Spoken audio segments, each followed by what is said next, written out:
केंद्र सरकार ने 8वें वेतन आयोग के नियम और शर्तों यानी कि टर्म्स ऑफ रेफरेंस को मंजूरी दे दी है। इसके बाद अब करीब 55 लाख सेवारत कर्मचारियों और 69 लाख पेंशनर्स की सैलरी, पेंशन और भत्तों में बड़े बदलाव की उम्मीद है।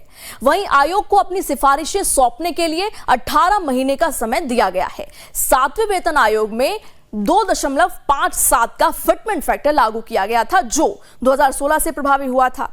इसके तहत अगर किसी कर्मचारी की बेसिक सैलरी 15,000 थी तो वो बढ़कर 38,550 हो गई थी। 8वें वेतन आयोग के लिए केंद्रीय कर्मचारी यूनियनों और एसोसिएशन ने मुख्य रूप से फिटमेंट फैक्टर को बढ़ाने और न्यूनतम बेसिक पे में बड़ी बढ़ोतरी की मांग की है। कुछ यूनियन ने फिटमेंट फैक्टर को 3 से 5 या उससे अधिक करने का प्रस्ताव दिया है। हालांकि पेंशन एक्सपर्ट्स का मानना है कि इतनी बड़ी मांग वित्तीय वास्तविकताओं के अनुकूल नहीं हो सकती।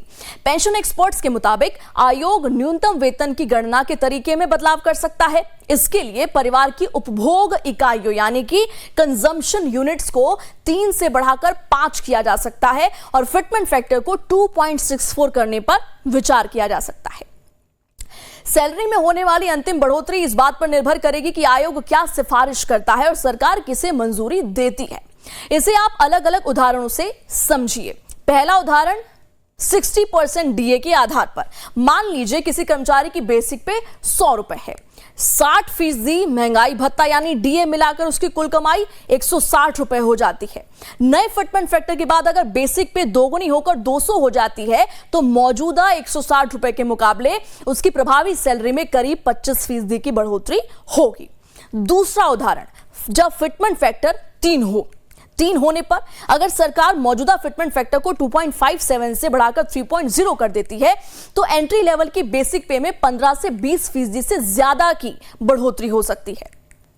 इस स्थिति में 15,000 की बेसिक सैलरी सीधे 45,000 हो जाएगी। एक्सपर्ट्स का कहना है कि अगर सरकार कर्मचारी यूनियन की मांग से कम फिटमेंट फैक्टर भी रखती है तो भी सरकारी खर्च में बड़ी बढ़ोतरी होगी और कर्मचारियों को अपनी सैलरी में एक सम्मानजनक उछाल देखने को मिलेगा।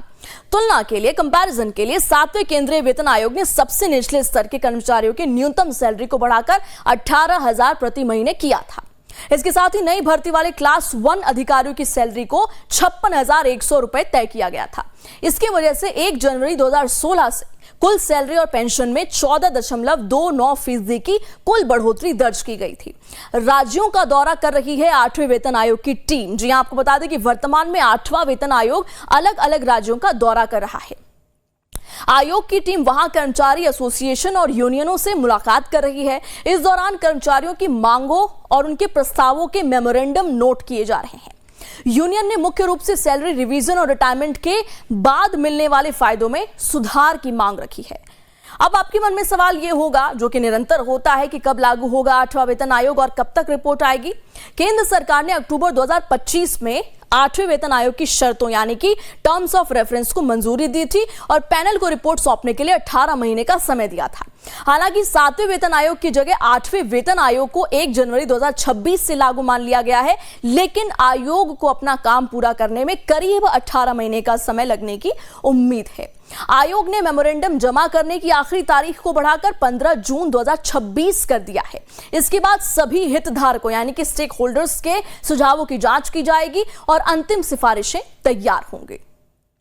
कर्मचारी संगठनों का कहना है कि अगर रिपोर्ट जून-जुलाई 2027 तक सौंपी जाती है तो सरकार पर एरियर यानी बकाया देने की देनदारी काफी बढ़ जाएगी। सिफारिशें स्वीकार और लागू होने के बाद केंद्र सरकार बीच की अवधि का पूरा एरियर कर्मचारियों को देगी। फिलहाल कर्मचारी संगठन ज्यादा मल्टीप्लायर और बेहतर रिटायरमेंट फायदों के लिए दबाव बना रहे हैं, जबकि एक्सपर्ट्स का कहना है कि अंतिम फैसला देश के वित्तीय हालातों को देखकर ही लिया जाएगा।